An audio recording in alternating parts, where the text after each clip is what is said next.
આજે તો જવ આપણે લીલું છમ જેવું બકાલું લઈ લીધું તું. એમાં આપણે પેલા મસ્તના લીલા લીલા ધાણા મોરી લીધા હતા. પછી લીલી લીલી મેથી પણ મોરી લીધી હતી. પછી મરચાં પણ મોરી લીધા હતા. પછી લીલું લસણ પણ મસ્તનું મોરી લીધું તું. પછી આપણે એક મિક્સરનો ડાબલો લઈ લીધો. પછી એમાં મરચાં નાખી દીધા, લીલું લસણ નાખી દીધું, મેથી નાખી દીધી ને માથે થોડાક ધાણા નાખી દીધા. પછી આ બધીને મસ્ત એનું મિક્સરમાં પીસી લીધું. જો મસ્ત લીલી લીલી ચટણી બની ગઈ ને પછી આપણે એક ટોપડીમાં ચણાનો લોટ લઈ લીધો.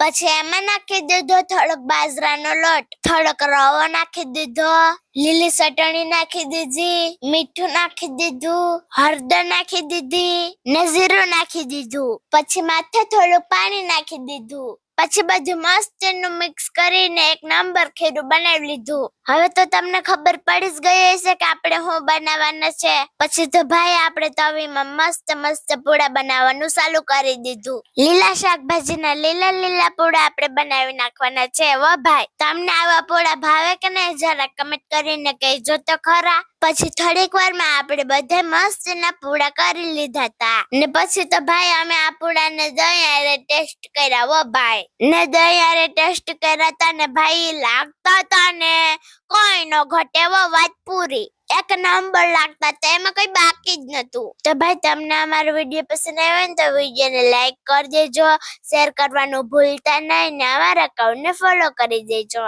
By bye, take tech.